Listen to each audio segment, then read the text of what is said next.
Here with reaction, Republican gubernatorial candidate in New Mexico, Mark Ronchetti, is with us. You know, I'm looking at your candidate's record, and all I can see is just like Fetterman, just like Mandela Barnes, just like most Democrats running, you got a radical leftist, climate alarmist, Biden, Schumer, rubber stamp, radical Democrat running. And that's probably why it's so close. Do you think in your blue state of New Mexico you can win this race?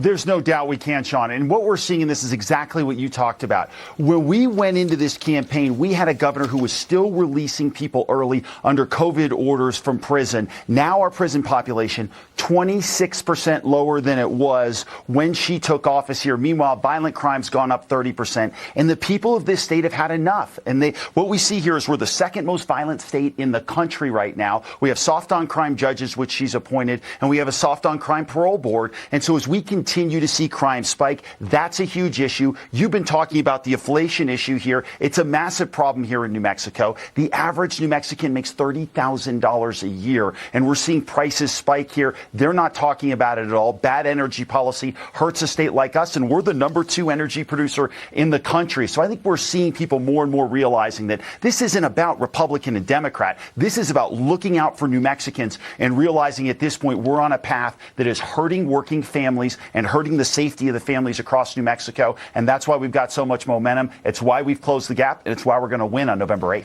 So anti-domestic energy production, part of the climate alarmist cult, anti-Second Amendment, pro-drug legalization.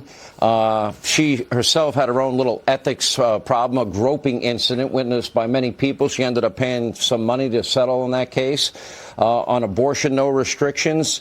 On the 2020 protests, she said they're not going to use COVID as a reason to prevent protests, but they can't use it as an excuse for political organizing instead of criticizing the violence.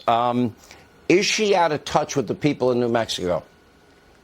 Sean, when we stood on the debate stage and we went back and forth, it was very apparent how out of touch she is. And not only from the crime aspect, from the personal finance aspect, and then education, Sean. Don't forget that. We're 51st in education. Our kids stayed out of school some of the longest duration times of any children in the country. How can and there's been 51st? no plan to catch them up. So we're seeing people across the country talking about these shutdowns. We're here in New Mexico. They were even worse. And we're 51st in education. No plan to catch kids up. We have a plan to catch kids up. We're going to do that. We're going to put more money in people's pockets. And we're also going to end catch and release in the sanctuary state policies, along with making sure that we secure our border, Sean. We have a major fentanyl problem here. We lose one New Mexican a day to fentanyl overdose. It hasn't been addressed, and we will absolutely address it.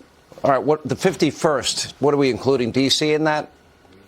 Yeah, we're adding D.C. into that, Sean. And just one other number that's staggering, 18% of our kids can read to grade level, 13% can do math. Wow. We need extra learning time. We've got to catch them up. And by the way, Sean, we're seeing the DGA pour more money into this race than just about any other race. But we have a lot of help from people on the ground here, and we'd love the help as well. MarkRonchetti.com/donate. We have the small dollar donors here that have helped us across the country, and we appreciate it. And we're going to win it, Sean.